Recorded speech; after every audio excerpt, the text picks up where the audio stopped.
बड़े प्यार और सत्कार से कहिए धन्य ओंकार जी। सात संगत जी, सतगुरु की असीम के पास है, आप अच्छे होंगे, ईश्वर आपको तन मन धन के सारे सुख दे। सात संगत जी, समर्पण दिवस पर आज मैं एक नए विचार लेकर के आई हूँ। सात संगत जी, भक्ति में सुमरन की अत्यधिक महत्ता है। सात संगत जी, सुमरन सदगुरुदेव के श्री मुख से निकला वह पावन वाक्य है जिसका सतत उच्चारण करने की शिक्षा संतों महात्माओं ने हमेशा दी है।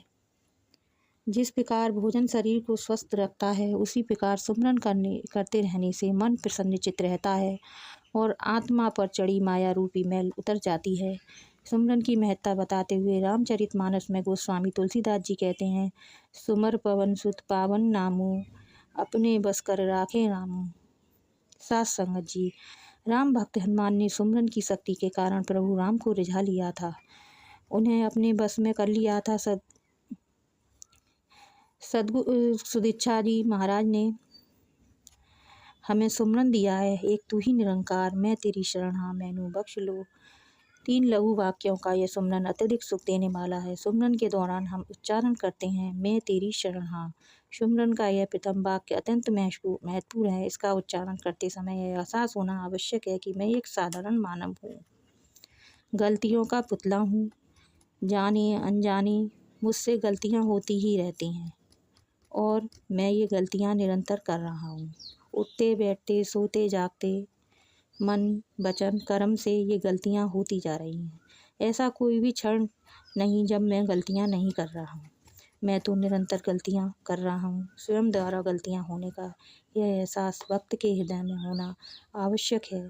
भक्त के लिए दूसरी महत्वपूर्ण बात यह है कि जब वह उच्चारण करता है, मैं तेरी शरण हाँ, तब उसे इस बात का एहसास होना चाहिए कि मेरे द्वारा मन वचन और कर्म से की गई सभी गलतियों का चश्मदीद गवाह साक्षात ईश्वर ही है। मन द्वारा की गई गलतियों को करते समय मुझे किसी मानव ने नहीं देखा,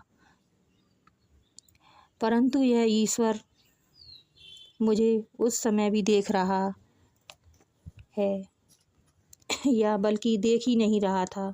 इसने उस समय मुझे चेतावनी भी दी थी, टोका भी था, परंतु उसकी अवहेलना कर दी और गलती करने के लिए आगे बढ़ गया। तीसरा, जब हम उच्चारण करते हैं, मैं तेरी शरण हाँ, तो हमें एहसास भी होना चाहिए कि मेरे द्वारा किए गए गुनाह का प्रथम चश्मदीद गवाह कोई साधारण मानव नहीं बल्कि स्वयं ईश्वर है, जो सर्वशक्तिमान और इस व्यापक सर्वशक्तिमान द्वारा दी गई सजा के सिवाय सदगुरु कोई भी अन्य व्यक्ति छुटकारा नहीं दिला सकता।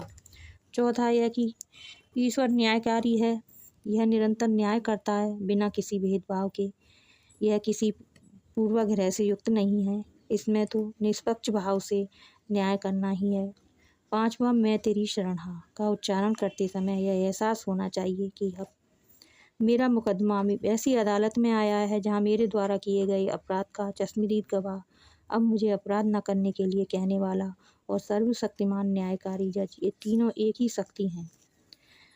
ऐसी शक्ति के सम्मुख, ऐसी शक्ति की उपस्थिति का एहसास करते हुए जब मैं तेरी शरण हाँ का उच्चारण करते हुए इस शक्ति के सम्मुख स्वयं को समर्पित करूँगा तो वह एक पूर्ण समर्पण होगा।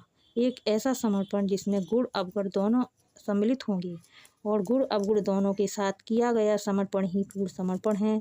यह समर्पण तब और भी कारगर हो जाता है जब समर्पण करते समय पहले कही गई बातों का एहसास बना रहे। आवश्यकता है कि हम इस शक्ति को पहचानें, इसका अनुभव करें और ऐसा जीवन व्यतीत करें जिसमें गुण ही गुण हो, अवगुण ना हो। गलतियां करते समय हम इनकी चेतावनी को सुनकर उस पर अमल करें, ना ही इनकी अवहेलना कर दें। ऐसे सुमरन तभी संभव है जब मानव ऐसे पूर्ण सद्गुरु के प्रति समर्पित होता है, स्वयं ब्रह्मज्ञानी हो तथा इसे औरों को प्रदान करने की क्षमता रखता हो। वर्तमान समय में सद्गुरु माता सुदीक्षा जी के मार्गदर्शन में निरंकारी मिशन मानव मात्र को ब्रह्म ज्ञान प्रदान कर रहा है। सात संगत जी, प्यार से कहिए धन्यवाद।